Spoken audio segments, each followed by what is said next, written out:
What's down, people, and welcome back to another episode of Ghetto Gospel. So where we left off at. Last week, we talked about Abraham serving up a plate for God and them dudes that he was walking with. We also talked about God promising Abraham that he was gonna have a son by his wife Sarah, and how Sarah laughed when God said it. And now we caught up. So we're gonna pick chapter 18 back up at verse 16. And the first thing it says is that the men we talked about last episode stood up and looked at this city named Sodom. Now, if you was paying attention to episode 30, you'll remember that this is the city where Abraham, the nephew, set up shop at. We're gonna talk more about that next episode. So then in verse 17, it say that God started saying some stuff. And when I look at the original language, I can't tell whether God was saying this stuff out loud, like what Abraham could hear, or just thinking to himself. And what God said, maybe thought, was, should I hide what I'm about to do from Abraham?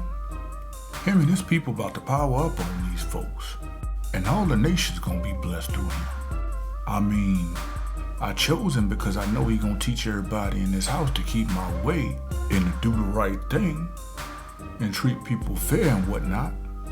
That's how I'm gonna bring my promise to him. Then God was like, well, I'm gonna tell you, Abe, it's a bunch of sin popping off in Sodom and Gomorrah, and I've been hearing a lot of noise about it. So I'm gonna go on down there and see if it's as bad as they've been saying it is. So then, the men that showed up with God bounced and headed for Sodom and left God and Abraham to chop it up. So then Abraham came at God like, God, you really gonna wipe out them righteous folks right along with the wicked ones? What if it's 50 righteous people in the city? You ain't gonna spare the city for them 50 people? You wouldn't kill them 50 righteous folks with the wicked folks and treat them all the same? You the judge of the whole earth. I know you wouldn't do something like that. If I find 50 people in the city that's righteous, I'll spare the whole city for their sake. What if it's 45? You gonna destroy them because they 5 short? I'll save the city for 45.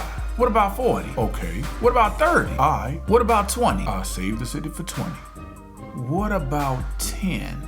I'll save the city if it's only 10 righteous people in it. And after God finished talking to Abraham, he bounced and Abraham went home. And that's the end of the chapter. So what we get from all of this? First of all, we talking about God. If he really wanted to know what was going on in that city, he ain't need to go down there. So it must have been another reason. He just so happened to be passing by Abraham's crib on the way to go check it out. When you realize God got a plan and a reason for doing everything he do, you will also recognize that you reading or hearing about the stuff that he did a long time ago ain't no accident either. If you just so happen to be reading about it, hearing about it, or watching a video about it, it's something he trying to tell you too. So that's it for this week. If you feel like you missing something, you are. That stuff gonna be in the bonus episode that's dropping on Wednesday. I see y'all then. And as always, peace, and I hope y'all people straight.